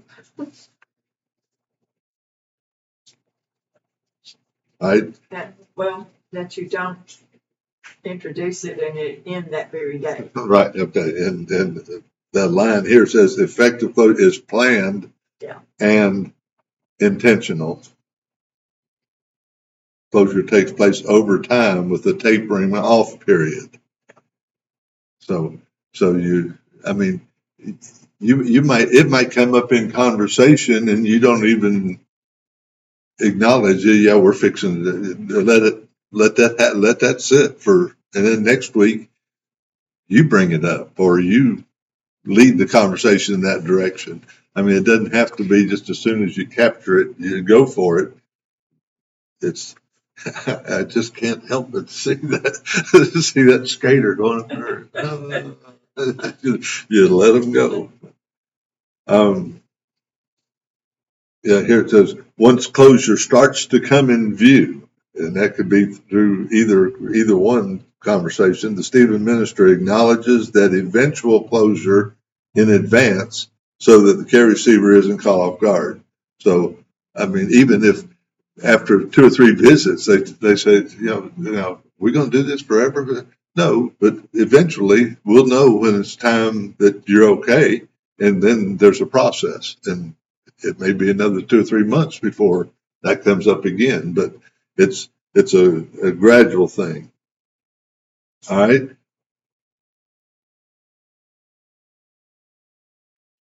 What else?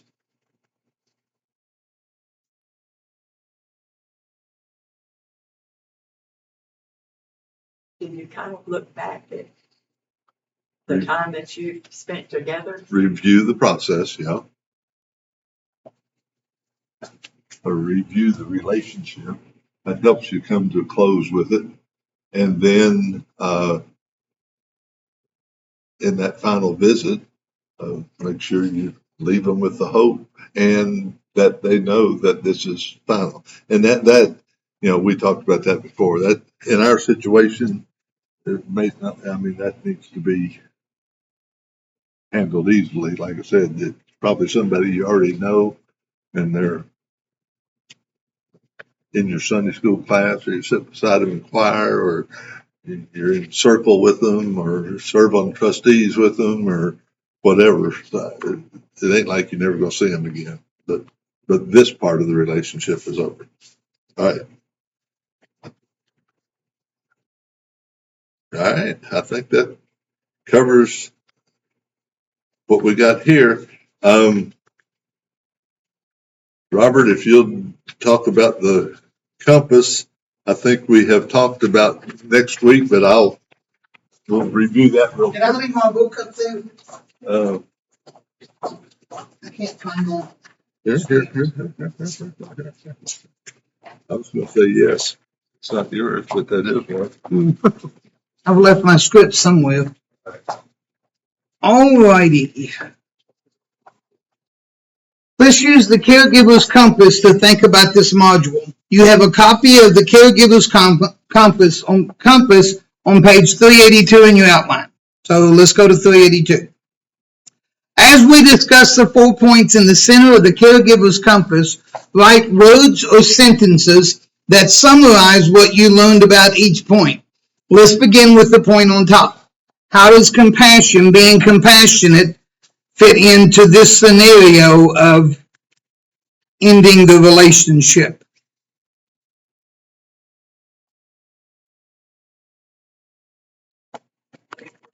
Nobody? On ending the relationship, we would have to talk about where we have been and what we have felt and where we're going now. I mean, Very good.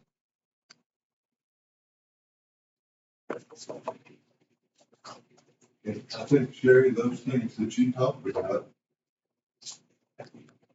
not to hurt your feelings, or feel like I'm trying to get out of here as quick as I can.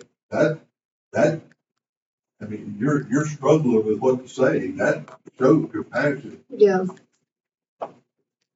more than anything that they said in the stuff. You don't just walk in the house and say, well, this is it. I ain't coming back.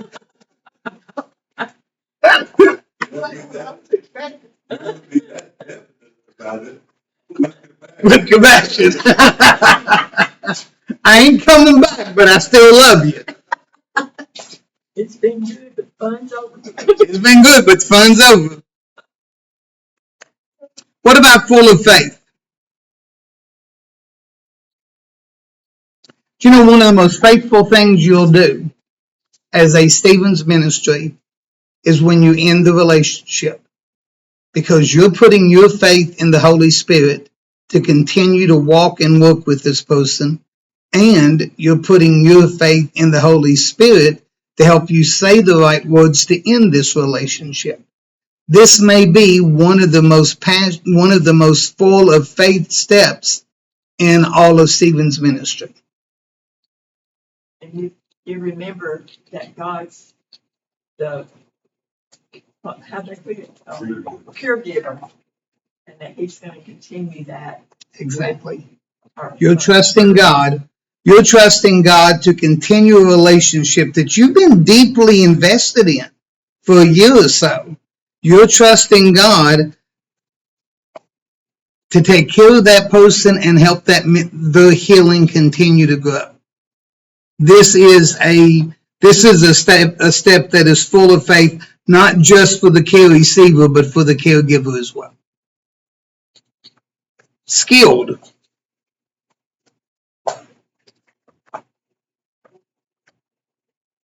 I think you've realized that it's the right time, with the help of your supervision group.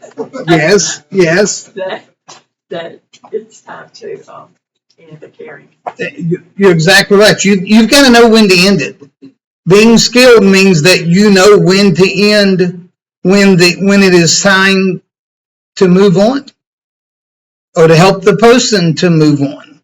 Maybe they said something that led you to them that they were moving on. Exactly. They may say something that leads you to believe, you know what? I think I have done what I was sent here to do, and it's time to move on. Be very attentive to what they're saying, because they may actually be the one that gives you the best signal of when it's time to wrap up the relationship. That would be the best scenario, wouldn't it? It would be the best scenario. It would. It would be. And, you know, in the years of ministry and counseling, quite often I have people that after multiple sessions tells me, well, you know, I think I'm good. We don't need to set up the next meeting. And I'm okay with that. You've got to be okay with the fact that since you're women, that your female care receiver, you're okay with the fact that she's okay. So if they say that, then you can just go say, okay, then goodbye. No, once they indicate that they're about ready to end this relationship, you end that visit there. And then We'll talk. I tell you what, why don't we talk about this when I come back? And your next relationship, in the meantime, you've spoken to the supervising group to help you to say the right words and to end it in the right way, so that when you go back for that last visit, you know it's the last visit. And by the time you leave, they will be comfortable and they will know this is the last visit as well. So if they give you that signal of, well, you know, Shay, I think I'm doing really good. I just appreciate your time and your effort. Well, you're welcome. Why don't we wrap it up there for today? And when I come back next week, we'll talk about what we need to do to close out this relationship and to make sure that you continue to move on.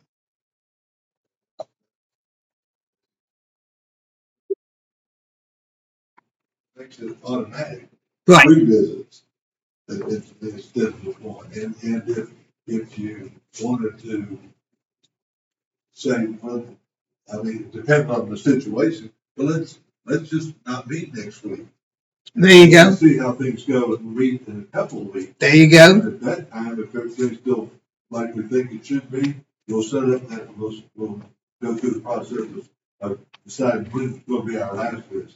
Exactly. And so, but just letting it come up, or whether it comes up from them or we Initiate think it. it's time, and we initiate it into the conversation. That's first.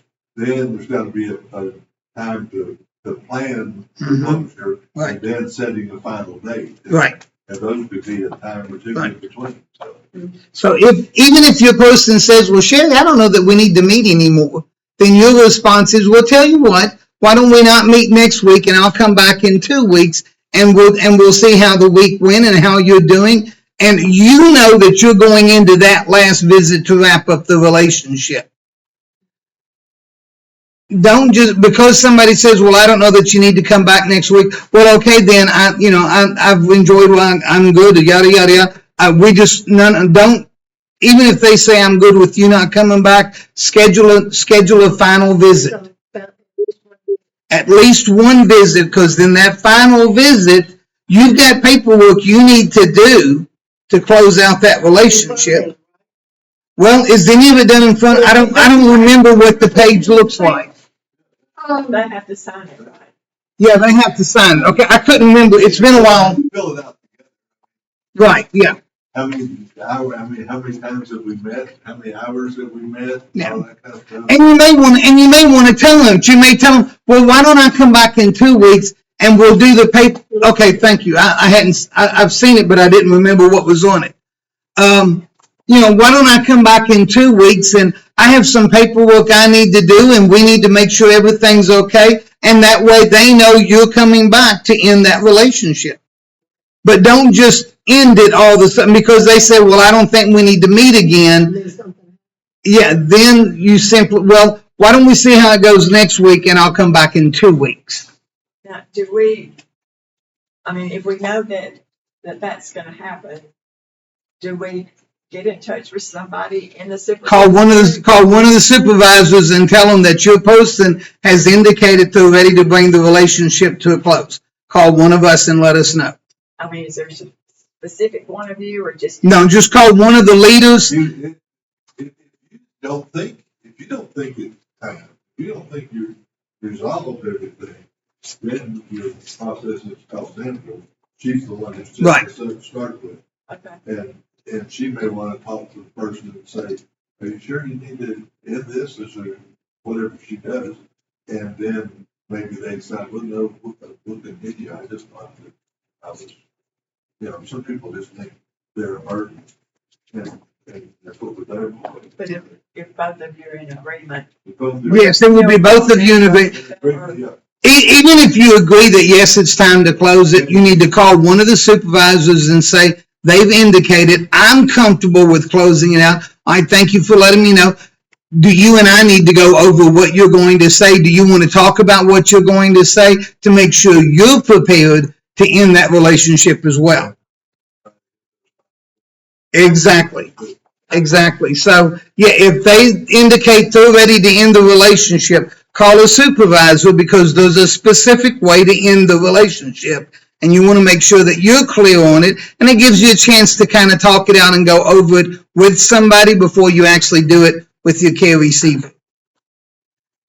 And I first said, well, I know as far as skill is concerned, you're walking this tightrope here. Mm-hmm. Sherry said, don't say something that causes them to relapse or whatever. Right. Exactly. Right. It always kills me every time when we do the compass that it talks about skill, because that's exactly why you've done the last 15 modules, is to be skilled to do this. That's the whole purpose of what we've done for 15 weeks now. Trustworthy. How does this work into being trustworthy?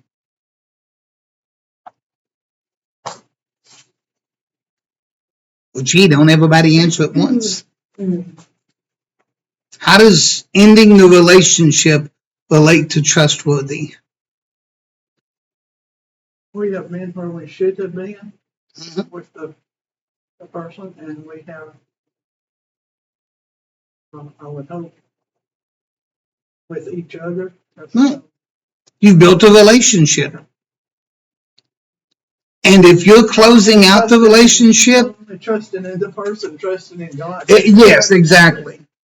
If you're ending the relationship, that person is trusting you that it's time to end that relationship. They're trusting that you know what you're doing. And they've got to have faith in you. And the only way they have faith in you is if you have been trustworthy through this whole process. If you have kept your confidentiality, if you have kept your appointments, your meetings with one another, if you've been told something that is very private, that it stays very private. there's a lot of trust that ultimately builds between a caregiver and a care receiver. Now, that trust will not be there for the first several weeks, most likely. But the more you meet and the more they realize they can talk to you and you're not judgmental, you're not shocked. If they tell you the most unbelievable thing in the world, that you don't go, but that I understand. Yeah, that's okay. This. Have to have a blank face. Exactly, not making a strange face when they tell. This whole process is more effective when your care receiver implicitly trusts you as a caregiver. The more trust there is, the better the relationship is. And you said we weren't going to do about what's coming next, so you want to handle that? And we pretty much have, we talked about. Have you? Okay. Retreat and getting there and how we're gonna do that. Our next session is, doing the first visit, which is number 17.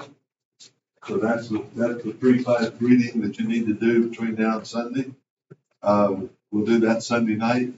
Then you should have already done 16, 1 and 2, all the stuff about supervision. Have a chance to look over that sometime before but we got all day on Monday to cover that. And then Tuesday morning we'll talk about it. And Tuesday morning we'll practice what we did today. That's our last visit. So we're basically going to go over the same steps with each other, because it's our last training that you're going to do in your last visit with the care receiver. So that's kind of neat. I didn't think about that until we just said all these things. And Sherry, you said you got to have a blank face. When I was trying to think, we don't have anything scheduled after supper on Monday. And I was thinking, well, we can play poker, so everybody practices their practice having a poker face. We could play Lady Gaga's poker face. She actually has a song called Poker Face. So we need to read module 17. 17, between now and Sunday. What time are we leaving Sunday? We plan to be there at 4 o'clock. Be there at Not 4. before 4. However long it takes to get your room ready and ready for supper by 5:30. That's the first thing we really have. Okay. So supper's the first thing at 5:30. Okay. Just don't get there before 4. That's what she told me. Yeah. And I'm planning to get there close to 4, so I'll find the stuff and figure out where we're supposed to be and all that sort of thing. I'll get there whenever Hazel tells me. I got to tell you, where I've just been the last 3 days at Chaco Springs, it is nice. Yeah. It is really nice. I've never been with Friday morning meeting with Rob and George and Ben, and Rob been for years. And Is that still a 5 folks Baptist with you. camp? Still a I Baptist mean, camp. I've had friends I went Mhm. to when I was Yeah. 150 years ago. And it must be a well-funded camp, because the grounds are immaculate. There's murals all over the place. They're not peeling or cracking or pulling. I mean, it's immaculate. The rooms are identical to Simatonga rooms, where you take your own toiletries. They don't have toiletries. You take your own toiletries. But if she told me this was motel, I don't know about it. Oh, now they may have changed There's them. not gonna be shampoo and Yeah, that's what I mean by the toiletries. don't count on that kind of stuff, but bedding and towels and all that are provided. At one time they didn't do towels. I didn't know they had changed that. I asked. Yeah, because at one time they didn't do towels, did they? No, one time. One time I did do it. Yeah, they didn't even have the bedding ready for you. Or up there, then. Yeah. Maybe up on the left. Because it's funny, unless Simatonga's changed, when you get ready to check out, you take all the bedding off and you set it outside in the hallway. At Chaco Springs, we were getting ready to check out, and somebody's first question was, "Do I need to strip the bed?" And I told him, I said, you've been going to Simatonga way too long. Let's have a closing prayer. Eternal God, our relationship with you never ends because you promised that we will spend eternity with you. Thank you for Jesus, for his life, death, and resurrection. We look forward to the future you have promised us. Bless every caring relationship we have, especially the times of closure. Fill us with your hope and joy so that we can pass them on to others. We pray in Jesus' name. Amen. If you have any more questions that come up,